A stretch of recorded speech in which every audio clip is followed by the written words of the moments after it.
listening to The Review on the OSG Sports Podcasting Network. Hello, everybody, and welcome back to another episode of The Review. It's the Online Sports Guys college football podcast featuring us, the Online Sports Guys. And we are in week number 3, previewing the upcoming season, which kicks off, by the way, with week 0 next week. This week.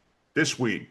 Sunday. Look, this is not like the interstate where this exit and next exit are two different things. But it depends on who you talk to. Some people consider Sunday the beginning of the week. Some people consider Monday the beginning of the week. But it's still the same week. Yeah. This exit, next exit. Yeah, I'm right there with you. And it's still week 0. Mm-hmm.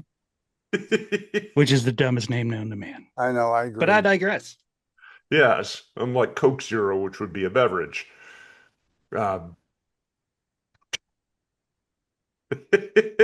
Sorry, I couldn't resist. Guys, we talked a little bit, or the first episode, we talked a lot about kind of some of the things happening in the off season. Last week, we talked about our favorite teams that we think could be competing for the college football playoff. And in fact, we talked about our top 5. Not it. And I want to get Wilkie's take on this because he wasn't able to join us last week. Wilkie, we talked a lot about the teams that we thought would be top 5 programs at the end of the season. You got any thoughts on that? Well, yeah, I got some thoughts on it. If we're going by top 5, now I'm not going to rank them 1 through 5. I just think these are the 5 teams that will compete for a national championship. First, Miami.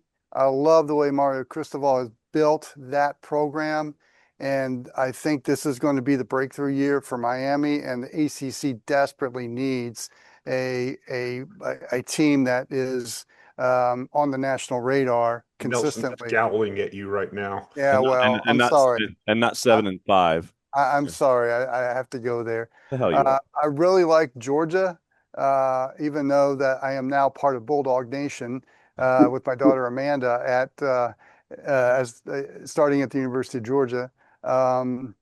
Again, Kirby Smart consistently keeps talent there and young talent, and they stay more than a year. And when he needs transfer portal, he seems to get the right pieces to fit. And then I really what was the one team I liked? I guess I like Ohio State and I like Oregon as well. They just seem to have all the parts. And I'm going to go with Indiana until they prove that they're not worthy of that top 5 billing. They won the national title last year. They went 12-0. Oh, by the way, Kirk Cignetti basically rebuilt that roster, and mighty impressively, I may add. So until somebody knocks them down, Indiana is still in the mix for me. To be the man, you got to beat the man. I get that. Our mind's going in the same direction. So saith we all. Woo! Any surprises? Any teams you think might come from left field? Because that was another thing that we talked about. We all kind of had different choices there. There's a few schools that do kind of, I wouldn't say they're going to compete for the national championship, but I think they're going to make life very nervous for a lot of those type of programs and may dictate who goes to the title games. You said dictate. In the Big 12, I really like Oklahoma State and how they've rebuilt. They brought the entire North Texas team. At least 3 of us. Over. They brought that entire North Texas team over pretty much, and then filled in the gaps with some good transfer portal. You gotta know. I've been to many games at Stillwater. That fan base is just hungry to be better than Oklahoma. North Texas And now if they don't play anymore, I really like the way they rebuilt in Stillwater. Staying in the Big 12, I do like the way Texas Tech is. It's just whether or not they can stop anyone. Yeah. That's the question. But really, you don't have to in the Big 12. It's just outscoring people. Those are the 2 that really stick out in my mind. Interesting. That all from the Big 12 too. It's interesting that you came up with Oklahoma State because they were a very popular topic of conversation last week. Texas Tech's going to be curious just because they've tried to buy it themselves a title here over the last couple of seasons, and we got into in the first week a lot about the Brandon Sorsby saga. They've got Will Hammond coming back to play quarterback. He's coming off of a knee injury. They may have Tommy Castellanos. Yeah, I was about to say that was exactly what I was going to say. Former Boston College / Florida State / large talking guy, but very small in stature. Tom Castellana is talking about transferring to Texas Tech to play this upcoming season. Mm-hmm. And don't forget, there's one more transfer portal from the NFL back to college going on currently. Oh, yep. We were going to get into that as well. Judge this week decided to allow a certain amount of players get their 5th year of eligibility, or guys from the NFL that wanted to jump back into the portal. They are going to be allowed to do that, and several have already expressed some interest in it. Mm-hmm. Make my head hurt. I feel like Scanners, the movie from the 80s. My temples are starting to pulse. First of all, you said Texas Tech is the best team money can buy right now. Well, that's the era of college football now, and there's a lot of oil money in West Texas, and that's West Texas's team. So that's a big reason why I think Texas Tech's going to surprise. Yeah, this whole NFL back to college thing, don't you think we've jumped the shark now? I think that I was watching the Browns game yesterday, and they were showing a guy warming up who entered his name into the transfer portal. The reverse portal? Yep. But he came out after the rain delay and was warming up. Oh yeah. At this point, him getting paid just to be in training camp won't really affect his eligibility status if he wants to go back. Probably get paid more in college anyway. Yeah. Do you consider an NFL paycheck an NIL deal? Like, it's going to become one. Yeah. It's ridiculous. I mean, if you get cut from training camp and nobody's interested in you, hey, go back to school. Go back. They're going to have a waiver wire and a transfer wire together. Yeah. Yeah, it's a chance to go back. Ridiculous. Playing time, potential experience, and be improved. Think about this. You could be, let's say, a running back, wide receiver, a defensive end, playing a couple of college games, and an NFL team has had a rash of injuries at that position. You could be playing a college game one week and then being in an NFL practice the next Tuesday and playing an NFL game the next week. Oh, if you ever wanted to see a college football coach's head explode, have that happen. Well, now we know why so many of them are getting out of college coaching and trying to get NFL jobs or high school jobs even. I mean, it's just become insane. Yeah, at least one of those leagues has rules. Yeah. Yeah, exactly. It's interesting. It almost sounds a little bit like AAA baseball feeding into the major leagues. Yeah, but it's getting dangerously close to banana ball, though. Yeah, it is. You ain't kidding. It's just cartoonish. Mm-hmm. It's too. We all, I think, agree that it may be too much. Yeah. But how do you stop it at this point? Can you imagine a player suiting up for the Bulldogs on Saturday, and then the Falcons have a need for an outside linebacker, and they signed a guy from Georgia to come play for the Falcons on Sunday? You make the call, and you make the call, and all of a sudden it's like somebody just goes down 316 and shows up, and him walking in. You know, you get the VO early in the broadcast and at 9:30 this morning, so and so, they have video from him yesterday on the sidelines, and then you see him. Can you transfer schools on a Sunday? He had 12 solo tackles against Auburn. Now he's going up against the Green Bay Packers. Yeah, literally. I mean, gets the call up all of a sudden. Oh my gosh. Yeah, but does he have to go back when he goes back down? Does he have to go back down for at least 10 days before he can be called up again? Oh, they'll find a friendly judge. The answer is no. Does he get a 10-day contract? I mean, that could very well. I mean, it's actually technically would have to be a 6, because if you wanted to go back and play in college the following week, basically. I know we're joking, but we're this close to them having like the D-League 10-day contract. Yeah, that's what I'm saying. It's called a short-term agreement and get it over with. Yeah, I don't know how much we're joking here either. We're not. No. This is just We like just happen to be Idiocracy, laughing. This is like Idiocracy going from a comedy to a documentary. Yes. Oh, we've been living in that world for roughly the last 10 years. Yes. But that's a separate conversation. Only thing is in this we don't have Sarah Rue, so that's that's the only difference in this one. Who? IMDb search, kids. Leave the answer in the comments. Correct. Yes. Mm-hmm. Moving on from the topic that's very sensitive to a lot of us. One thing we didn't really hit on last week and wanted to try to talk a little bit about before we get into the season, and that's the other conferences not in that Power Four. What? They exist? Yes. What? That's where your James Madisons of the world, that's where the Pac-12 now resides after once being a part of the Power Five when it was still five. Mm-hmm.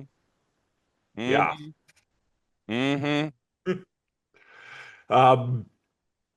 I find that part. John Fox, I'll ask you, how fascinating do you find it that the Pac-12 once was an elite power conference, and now all of a sudden they're also kind of in the also-ran division? Yeah, first let me say I'm glad this episode survived the Coke Zero debacle at the beginning. But I think west of the Mississippi this year, you're going to find some of the most fun and entertaining college football of the season, regardless of the stature of the Pac-12 right now. Pac-12 and Mountain West, I mean, is when we talk about in the basketball side, some of the conferences that we really like that are a bit off the radar. I wouldn't say Pac-12 is off the radar, but those two leagues are going to be a blast to watch in their time slots with good teams. And we talked about last week the branding of it. I don't know if the sky's the limit for those two leagues, but they can really carve out a cool niche and make a lot of money along the way. Well, the Big Sky's an FCS conference. Did I say the Big Sky? Well, yeah, he said the Big Sky, which is a great league. Sorry, the Mountain West and Pac-12. Sorry about that. Hey, they probably would do better promoted and get a better piece of the action. Yeah. The whole thing is just fascinating to me. We made jokes over the last couple of seasons about the two-pack. The two-pack, when the Pac-12 basically abandoned all the teams abandoned the conference, and now they're back. Mm-hmm. It's almost like they never left. No longer a two-horse race. Yeah, really? Well, and then you end up with, okay, how many of us are going to be getting into the mediocre bowl games? Answer, probably at least half of you. Yeah. You're going to end up with a lot of 6 and 6s, and they're going to be, look, the biggest thing I think that folks probably should just kind of file away here. In this particular episode, you're going to be with a lot of conferences that we're going to be talking about where you're going to have a lot of these schools knocking each other around. So it's going to be some of the most fun football that you will watch. It is a bit of a hardcore, and in some conferences, you might have to watch on Tuesdays and Wednesdays. Oh, darn, college football on a Tuesday or a Wednesday. But you're going to have some teams. Maybe one team sneaks through and gets 10. But you're going to have a lot of 8s and 7s and probably a lot of 6s when it comes to wins from their out-of-conference paycheck games. But in conference, these schools that we're going to talk about here on this show, it's going to be just competitive across the board, and it's going to be some really fun football. And don't be surprised along the way if you end up with some upsets from folks that are lower in these conferences that we don't necessarily talk about, and they're going to come up and bite some folks. You're going to have those moments, and I think you're going to have a lot more of them for the teams that we talk about in this episode than the ones we talked about last week. Yeah, what's more fun? The one thing about the Pac-12, and John Fox, you're right on about how innovative and different the West Coast football is going to be, but I'm really intrigued about the flex innovation that the Pac-12 is going to do at the end of the year, where you're not going to know who your opponent is until the week before the game. And it could be a rematch, or it could be someone you weren't expecting to play, and how that's going to create A, excitement, and B, preparation for that type of game, because usually you forecast your game plan weeks in advance against the team you're playing against. It's going to be weird to see them play the last week of the season playing somebody that had no clue who they were going to play. It's going to give us a lot of content just for the arguments people are going to have about who gets picked and who's responsible for picking it, the conspiracies going on with it. There's going to be a whole lot of tinfoil. Is it like the lottery where you have the ping pong balls? And I was going to say this could be the best game show idea ever. Put a little wheel in the background and have someone come up and spin it. Opponents. A little bit of pressure luck. Wheel of Destiny. The Wheel of Destiny. It is the Wheel of Destiny. Well, and think about the coaches shows. All of the coaches shows in this conference, they're leading into the flex week. They're going to be talking about the game that they just played, and then unsuspecting host is going to sit there and go, "Well, coach, what do you think about next week?" I don't blanking know. I mean, you're going to have that response from all of these Pac-12 coaches shows because they don't know at 2 a.m, I don't think, who their opponent's going to be next week. So you're going to have this large black hole of space. It's like, well, if it's this guy, then it's this. You literally are going to have to preview the rest of the conference if you're in that coaches show in that last block.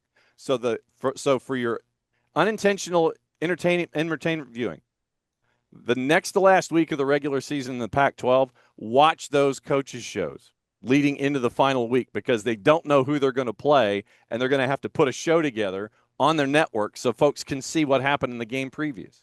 Just the logistics, they're going to have to happen. Uh-huh.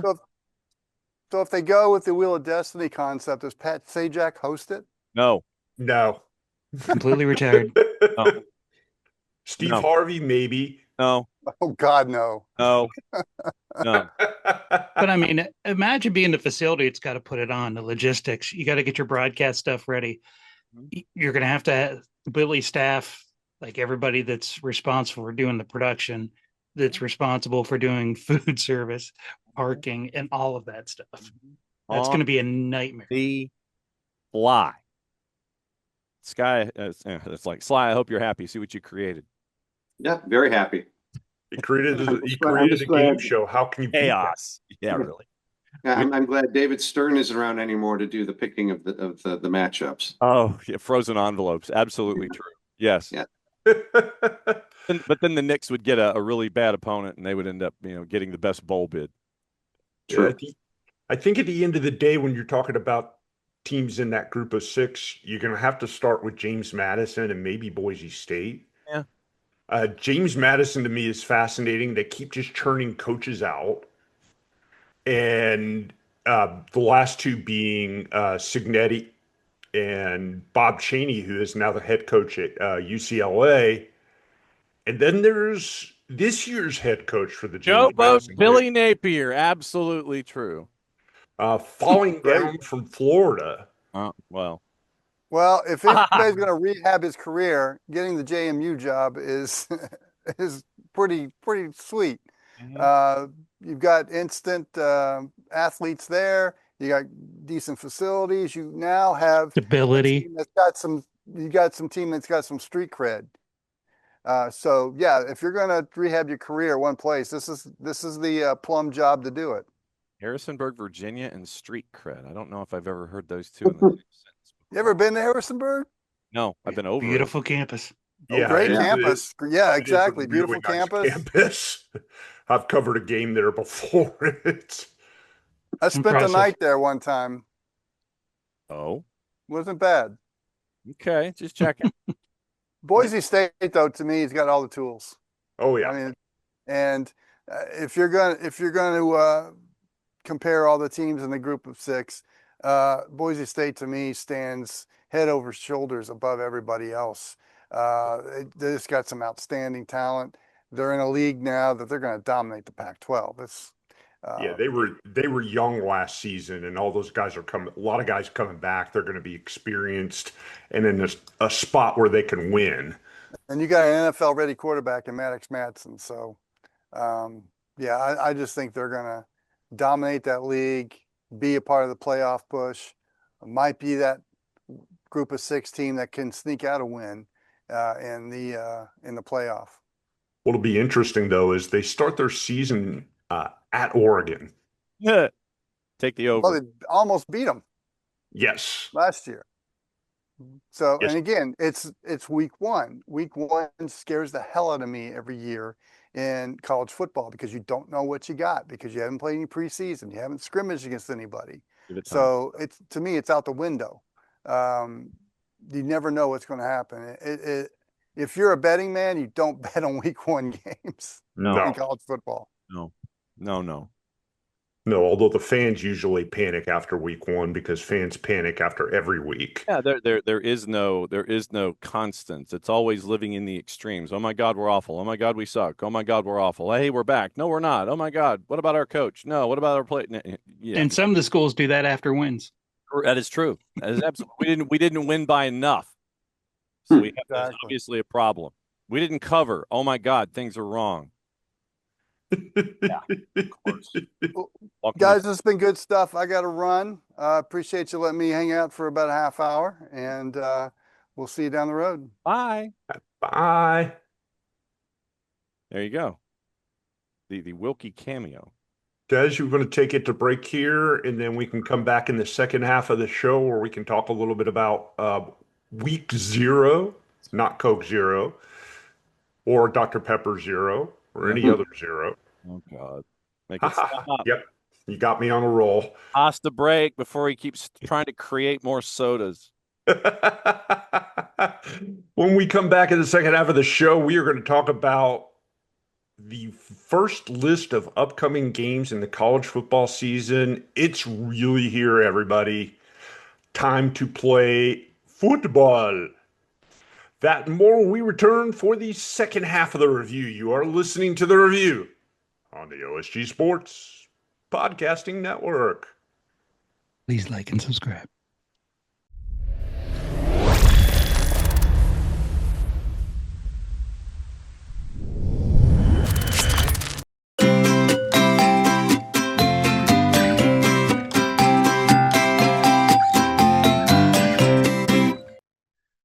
Over here in the OSG Sports side of things, we talk football. FOOTBALL. College football version here with the college football review every single week. But for those of you that like not just football with 2 O's, but football with a U, FUTBOL, there's the Soccer Down Here Network.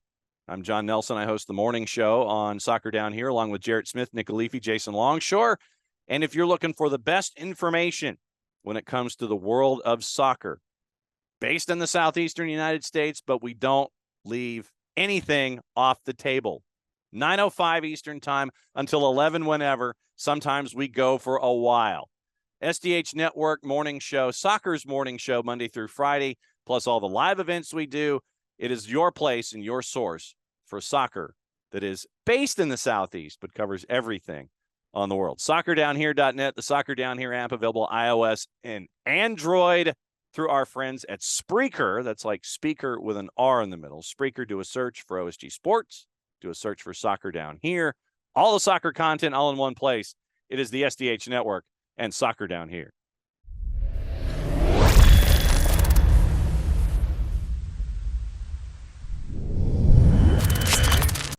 Thanks for sticking around, everybody. You have already made it to the second half of the show. Guys, in the first half, we talked about some of the group of 6 teams.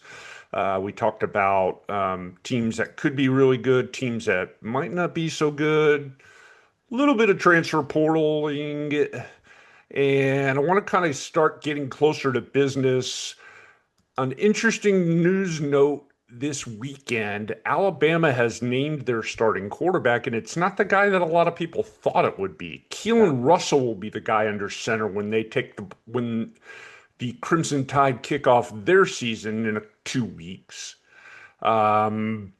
He got a little bit of experience last season, but he leaped over Austin Mack, who is Alabama's backup last year and is a senior. Russell's a sophomore. Interesting decision. Does it make Alabama better? Does it make Alabama the same? Or does it make Alabama Alabama? Kalen DeBoer is in a situation where the heat's on him no matter what. So he's past the point of playing politics when it comes to picking quarterbacks. He's in his mind going with the one that's going to help him win, regardless of the other stuff. I just wonder how short the leash is going to be for the starter. Yeah, and it's interesting. Alabama returns just 3 guys that started last season on offense for them. Oof. Yeah, I'm not into. Game's a lot harder when everybody can pay their players.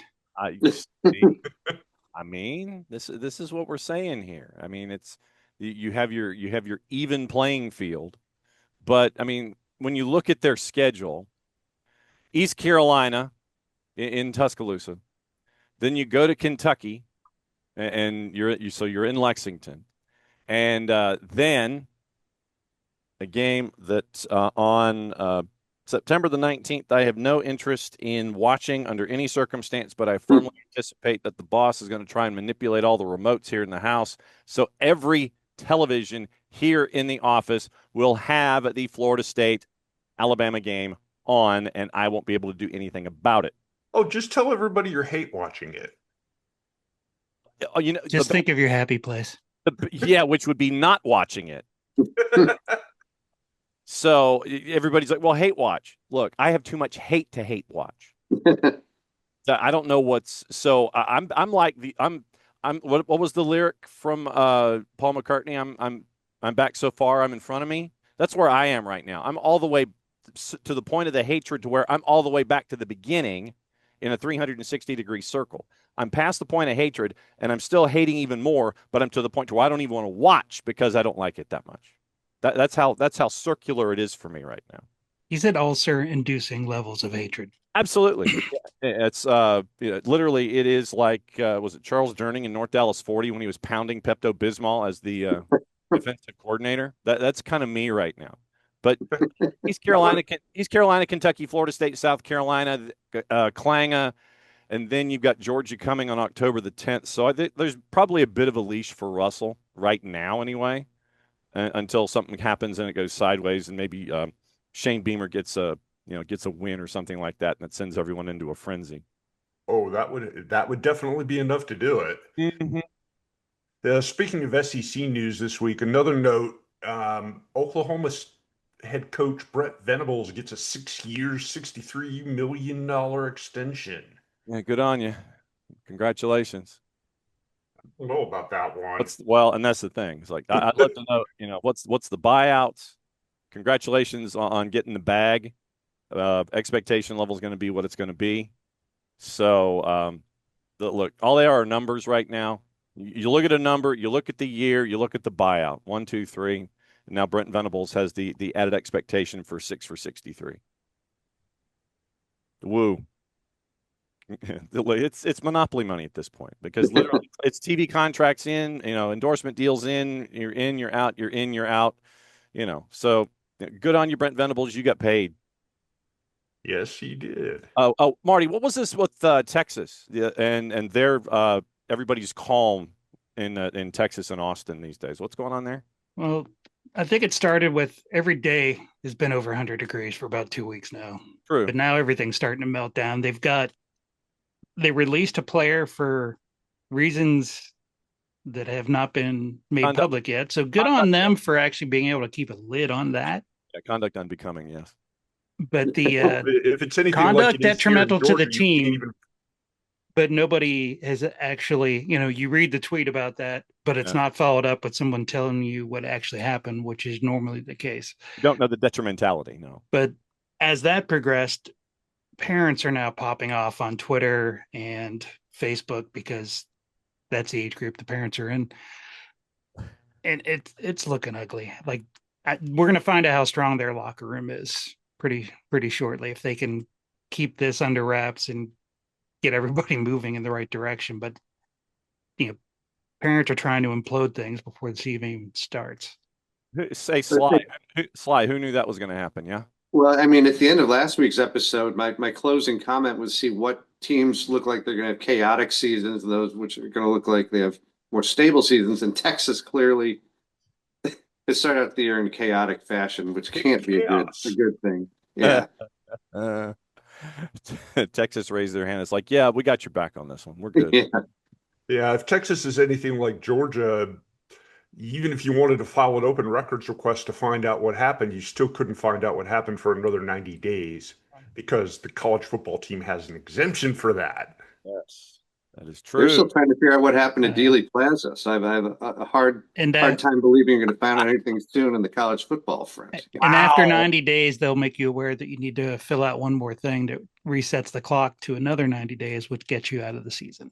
Not that they've done that every year in the past. Oh, no. It's the Kirby Smart law here for those of us who live in Georgia. Yes. So anything involving speeding is filed under that. Anything involving anything. Yeah, thankfully those we can access because usually it's the either A, campus police, or B, the city police who make the arrest.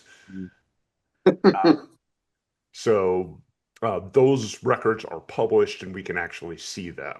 Yep. And I know this from experience. Yes, you do. Oh. Yes, but I digress.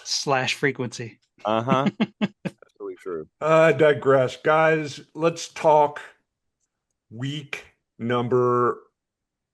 Well, it's technically you call it week 0. It's really kind of week 1, but either way, it's college football. Oh yeah, absolutely. And things kick off as they did last season with a game in Dublin, Ireland, the North Carolina Belichick's versus TCU. I'm actually very disheartened that Stephen Belichick isn't making the trip, that he's gone the way of Jay Paterno, and they found a way to get him off the coaching pad. But John, I think that the two most interesting games are the Florida State game. Thanks. And just kidding. But no, we were talking about earlier, Memphis at UNLV is an early season look at top half team in the American, top half team in the Mountain West. And really interesting game, 10 p.m. Eastern time. Yeah. And obviously, they're just in North Carolina, they're already moving on to East Tennessee State. That's, Yeah, I'm curious to see what happens. Should North Carolina start off this season losing and end up having a crappy season like they did last year? How long does the Belichick last?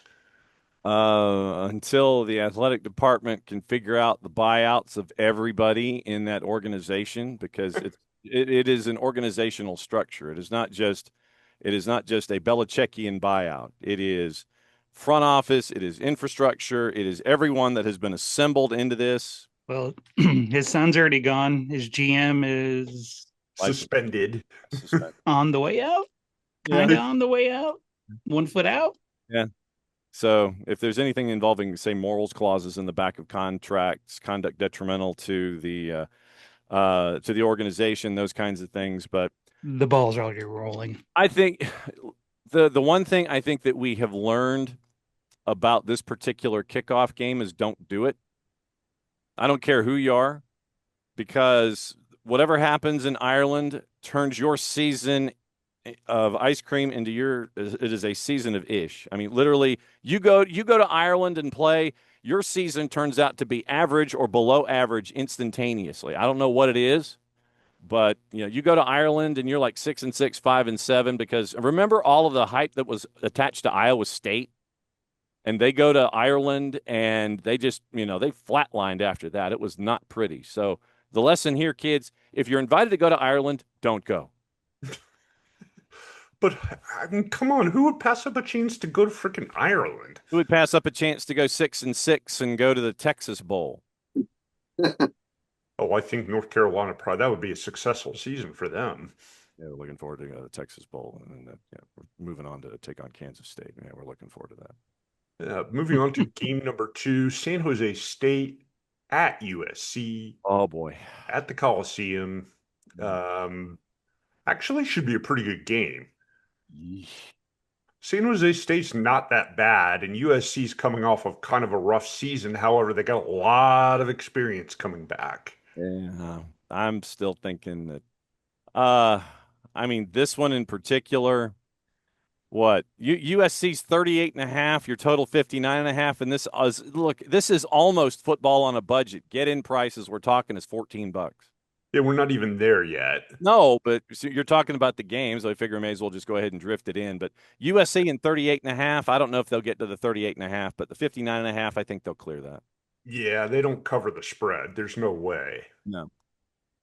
The converse to that is that USC storied program, paid a lot of money for their coach, and if they're going to make a statement this year, it would be to put up a big number in week 1 and cover. So absolutely, yeah.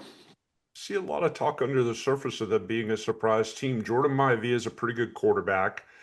He comes back with some experience this year. I wouldn't be surprised to see them have a better season. Certainly that's relative. Win is in the cards for them. Ranked number 14 right now, so we'll see. I wonder if their ticket price at home is going to go in accordance with their ranking. So if they go to number 20, tickets are $20. If they go to number 1, then tickets are $1 just to get people in the door. I wonder if that's going to happen. Interesting thought. Hey. We move on. A week 0 conference matchup, NC State and Virginia. Yeesh. A game that had been rumored to be planned for a matchup that would have taken them to Brazil. Didn't happen. Yeah. The last place you want to take college kids. Yeah, you don't.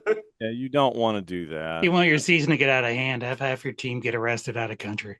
Well, yeah, and just because they were wearing their college football identifiable gear. Because if you're going to certain parts of Brazil, and this was what happened in the NFL game that was down there, it's like, look, where you're going to play, one of the teams in this game in Brazil wears green, and that is the mortal enemy of the team in the building that you're going to be in.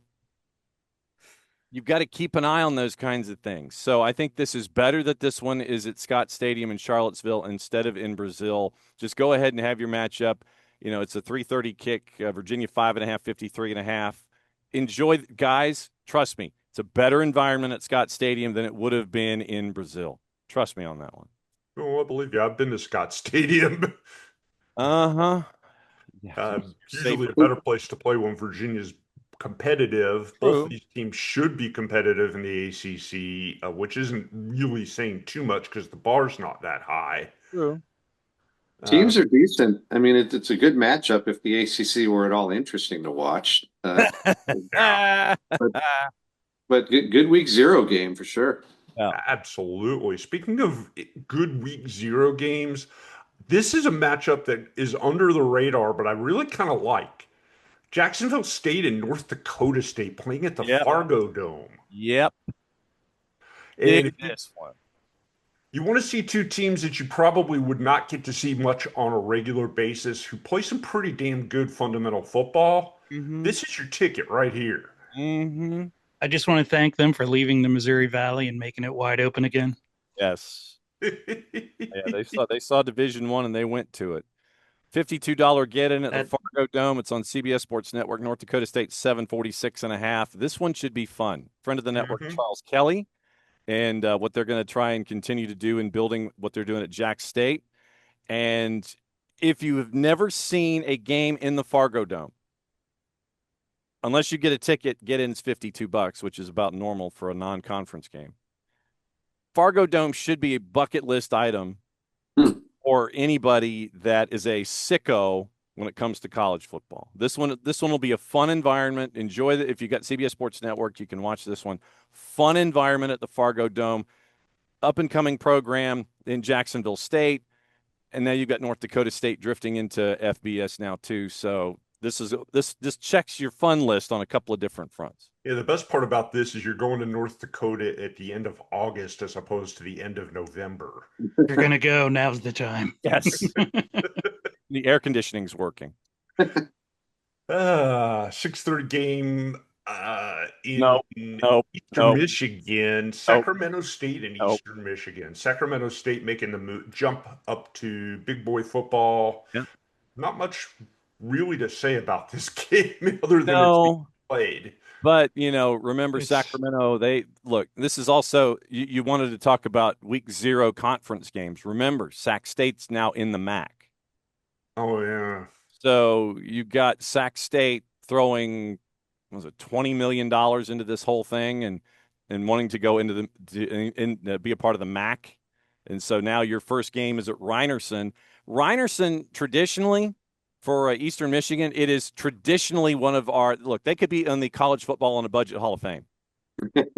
But this one, get in price in Ypsilanti's $26. Eastern Michigan is favored 9.5, 52.5. I don't know if they get to the 52.5. I don't know if Eastern Michigan covers the 9.5. I'm intrigued to see how Sacramento State looks as a team that is in MACtion on a Saturday afternoon.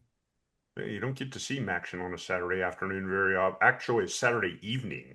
Yeah. Well, yeah, it's 6:30. Yeah, you're right. So so Saturday night in Ypsilanti. That's a country song. This is definitely not a kickoff classic game, but an interesting matchup. New Mexico State travels to Tallahassee to take on Florida State.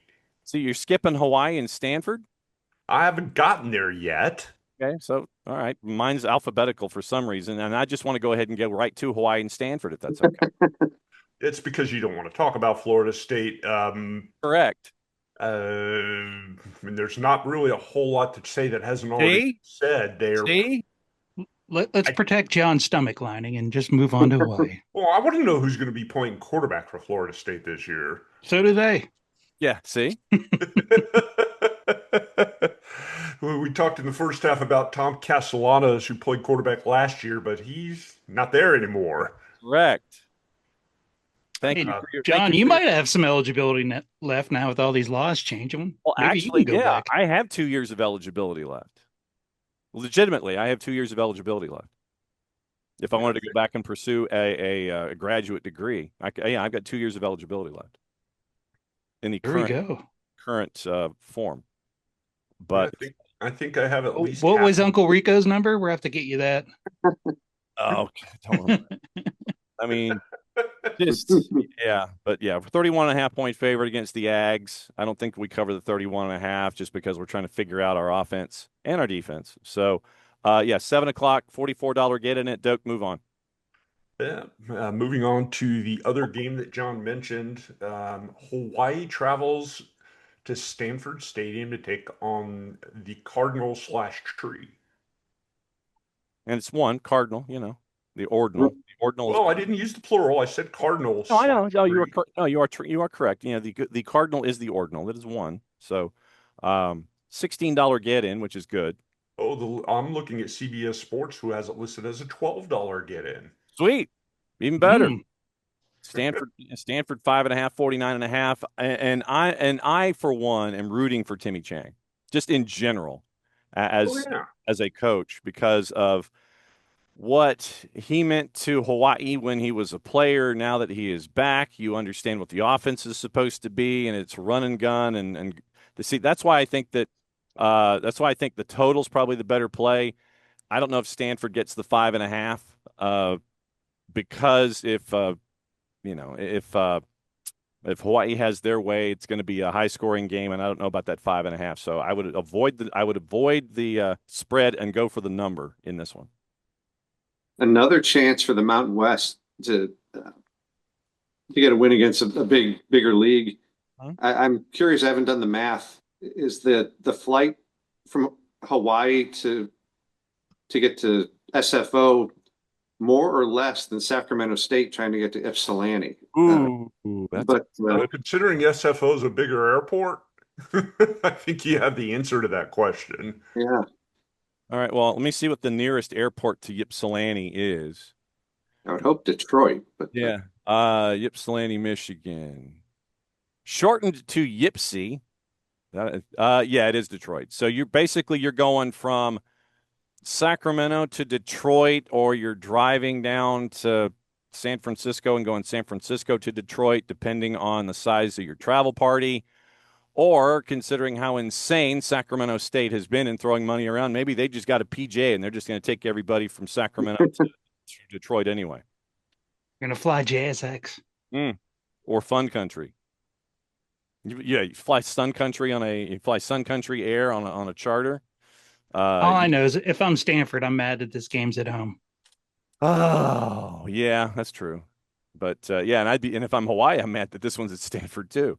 But yeah, I got to go with the total here. I'll go with the over because Timmy Chang's going to sling it around the yard no matter what it's going to look like. So, to Sly's point, it's a chance for a team in the Go Six to try to knock off a big dog. So that's what I'm looking at. And another intriguing matchup, your final game of the evening, a 10 o'clock kickoff at Allegiant Stadium, Memphis and UNLV. Mm-hmm. Yeah, Sly had this one pegged. Must watch. I mean, this is exactly what this episode is about. This game right here. I find it interesting. Memphis has a new coach this season, Charles Huff. Mm-hmm. His third stop in the last 3 seasons as a head coach, but he's won everywhere he's been. Yeah. What, at Southern Miss, he got them to a bowl game, and he wasn't happy with the level of investment that they were either having or promised him in Hattiesburg, so he went to Marshall. No, he was in Marshall at 24, moved to Southern Miss. I had it. Okay. So Marshall, and then he goes to Southern Miss. Southern Miss didn't give him what he was hunting for, and then he went to Memphis. Okay. Yeah, and Southern Miss went from 1-11 the season before he got there to 7-6, which is a hell of an improvement. Yes, and definitely with what you get to work with in Hattiesburg, and then he jumps to Memphis. But this guy even unpack his bags? Probably not. He rents, and to Sly's point, Dan Mullen, when he was picked up for UNLV, everybody's like, "Ooh, Dan Mullen." Okay, let's see. What's Dan Mullen doing? So this is, once again, Dan Mullen. They're throwing money at the problem at UNLV. Now it's time for Dan Mullen, I think, to get things squared away, or for the rest of the SEC just to hate watch. Yeah, I was going to say he didn't have the Rebels had a pretty good season last year. They weren't bad. Mm-hmm. They came out of the gate 6-0, ended up 9-3 on the season. That's not too bad. Mm-hmm. But that's that non-conference schedule, and then you get into conference schedule, and you're beating each other up, and that's where you end up, I think, 3-3 down the stretch. So, but still, for the Power Six, this builds up to be one of the better matchups you're going to see because these are two of the teams that are going to be kind of at the top end. Yep. Take the over in this one too. I'm not worried about the number. Just give me the over. Should be interesting. In an odd but appealing plate of games. Well, that's the beauty of this time of year. You've got all of your activity in in Division I AA and the FBS, and it's like Wilkie said in segment number 1. This is the time of year where those teams come up and bite you in the you-know-what, and it's not nice. Behind a beezer. When it happens. By the way, it is the opening weekend in FCS as well, or 1AA if we want to date ourselves. And there is the literal metric crap ton of games in 1AA. Mercyhurst is going to Youngstown State, by the way, Marty. Where? Thursday night. Get-in price $38 at Stambaugh in Youngstown. Just to let you know. Short drive from Mercyhurst. Mm-hmm. Youngstown is returning their quarterback who won a couple awards last year. Yes, that is absolutely true. You've got, let's see, Chattanooga, West Georgia. You've got, now this is the fun part. You get to see who these early opponents are. Ohio Dominican and Morehead State. Ohio what? Yes, exactly. ODU. I believe I think they're Division III. They're going to get Morehead in Jane State. Wait, they're going to get what? Hey, no. They're going to get Morehead. They've got Morehead. They got Morehead on Thursday night. You've got Northwestern of Iowa, who might be better than Northwestern, going to Western Illinois in Macomb. UVA Wise and Presbyterian, Winona State and St. Thomas.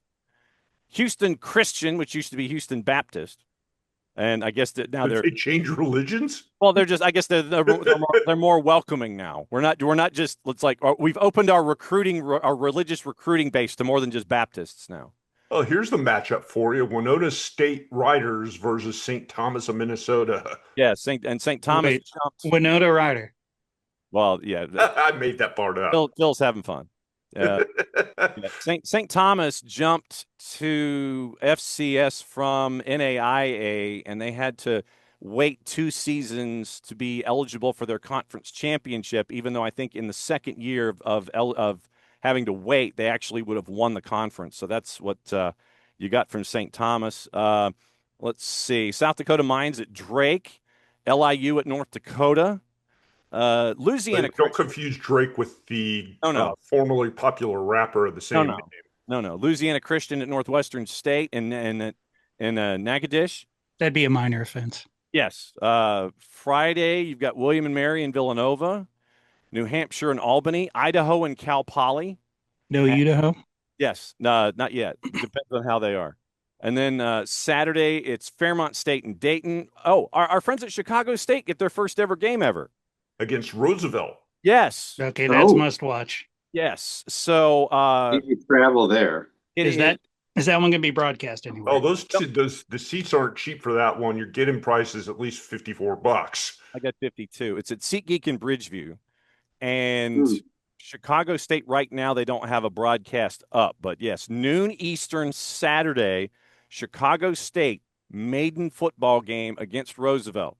And maybe they're the Roosevelts. I don't know. How often do you get to see a team play football for the first time? That's must watch if you can find it. They certainly couldn't be the Roosevelt Teddies, could they? Oh, wow. Nelson, I'm challenging you to find out where that's going to be broadcast and put that up on our socials this week. Absolutely. No, I think maybe if they were in Copenhagen or Amsterdam, Phil, they might be. That might be the nickname of the university. Eastern Washington, Northern Arizona. So Big Sky's up and running on week 0. Who's Lawrence Tech? Do what? What? Lawrence Tech. They're playing Valparaiso. Okay, well, hang on. Sure, that's not basketball. I know, really. East no. Texas Albany State. They're in Southfield, Michigan. Which is Albany State and Florida A&M. Go for the bands. Bragg Memorial Stadium. Get in price $46. Go for the band, stay for the nachos. Absolutely true. So, all right. So you found them, Sly Roosevelt's. Oh, this was for Lawrence. Lawrence Tech and Valpo. Okay, so Lawrence Tech is going to Valpo. They're going to play at Brown Field, 2:00. Well, considering that one of the 2 colors on the Valpo uniform is brown, that does make sense. Yeah, Roosevelt was always a Chicago thing, like the Roosevelt Institute of Technology or something like that. But I never knew they had a football team either. But you get a football team, basically. Yeah, the Roosevelt Lakers. Yeah, I mean they might take the same bus down to the stadium, both of those teams, just for absolutely make it easier. They apparently they're in the Great Lakes Intercollegiate Athletics, so they're Division II. Okay. So the Roosevelt Lakers are Division II. They're taking on Chicago State, and that's going to be must watch at noon Eastern on Saturday. So we'll find that one and we'll post it where to watch it. Considering you can go back in our archive and listen to the podcast we had with their head coach when they finally got announced and what their schedule was and everything. So that's in the archive. And yes, we are keeping an eye on Chicago State this year. That's one of our pet projects here this season. Oh, here's a matchup for you guys. It's the battle of multi-directional Texas schools, UT Permian Basin versus UT Rio Grande Valley. Yes. And the thing is... And those tickets are hard to find, dude. Yeah. Well, Edinburgh, Texas... That's because nobody knows where either of those schools is. Well, yeah. Get in price $179. Oh. Yeah. Yes. UT Permian Basin, I think they just left Division 3. So, but yeah, UT RGV is right there. I think they're in that same element. The UT Permian Basin Falcons, they do actually have their own Twitter account. So UT Permian Basin, and they are in Division 2, and they are ranked number 18 in the preseason polls. Okay. Ooh.